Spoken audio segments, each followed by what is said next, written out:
नमस्कार बच्चों, B R school के इस यूट्यूब चैनल पर आप सभी का स्वागत। पिछले वीडियो में हमने गुणनखंडों के बारे में अध्ययन किया था। आज अपन एक नया टॉपिक लेकर के आगे बढ़ते हैं। तो आज हम अध्ययन करेंगे गुणजों पर चर्चा करेंगे। गुणज यानी मल्टीप्लाइज गुणज। तो देखिए, गुणज कहते किसे हैं, गुणज होता क्या है, इसके बारे में सबसे पहले चर्चा करेंगे। गुणज किसी भी संख्या में जब हम प्राकृत संख्या का गुणा करते हैं तो हमें दी गई संख्या का गुणज मिलता है। समझ में आया क्या? कि देखो, कोई भी संख्या होती है, उस संख्या को हम किसी भी प्राकृत संख्या का गुणा कर सकते हैं और जो उसका गुणनफल प्राप्त होता है वह उस संख्या का गुणज कहलाता है। दूसरे शब्दों में यूं समझे इसको कि किसी संख्या का गुणज दी गई संख्या का गुणनफल है। अब गुणज की विशेषता क्या होती है? गुणज कहते किसे हैं? गुणज की विशेषता देखो, किसी संख्या के गुणजों में उसी संख्या का भाग दिया जा सकता है। जो गुणज होते हैं किसी संख्या का, उस गुणज में उस संख्या का भाग दिया जा सकता है और भाग पूरा पूरा जाता है। और संख्या का पहला गुणज स्वयं वही संख्या होती है। अगर किसी संख्या का मैं गुणज तैयार करता है तो सबसे पहला गुणज वह संख्या खुद ही होती है।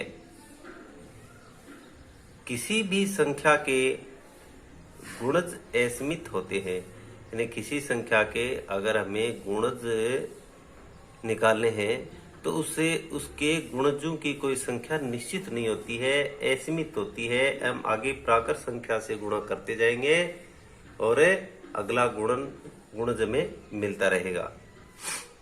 दी गई संख्या के सभी गुणज या तो उस संख्या के बराबर होते हैं या फिर उससे बड़े होते हैं। आइए अपन कुछ नीचे दी गई संख्याओं के 5 गुणज तैयार करते हैं। तो हमारे पास संख्या है 4, 7, 9, 11 और 13।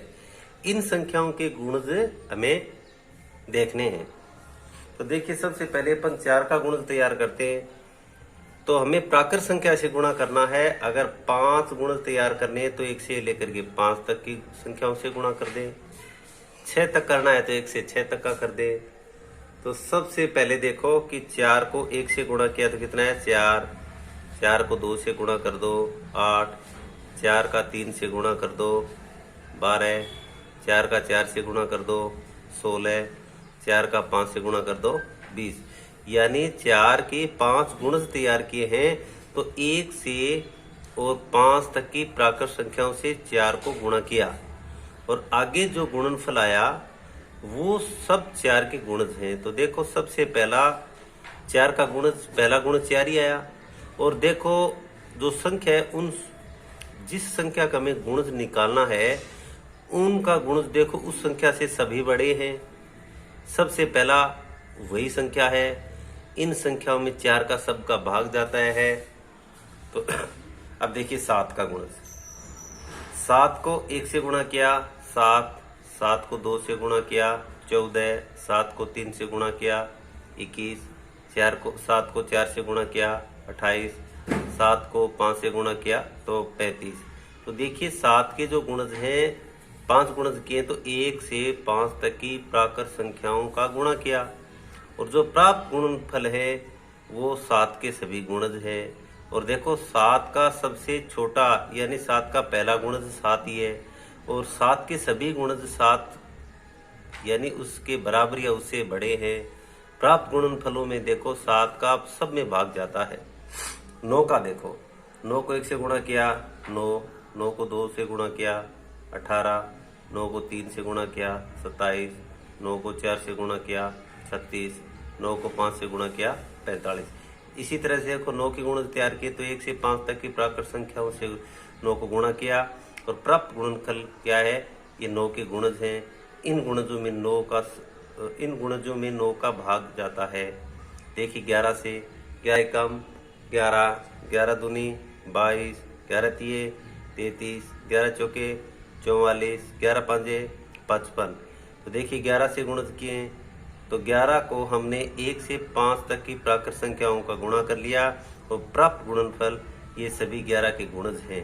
ऐसे 13 का देखिए 13 एकम 13, 13 को 2 से गुणा किया 26, 13 को 3 से गुणा किया 39, 13 को 4 से गुणा किया 52, 13 को 5 से गुणा किया 65।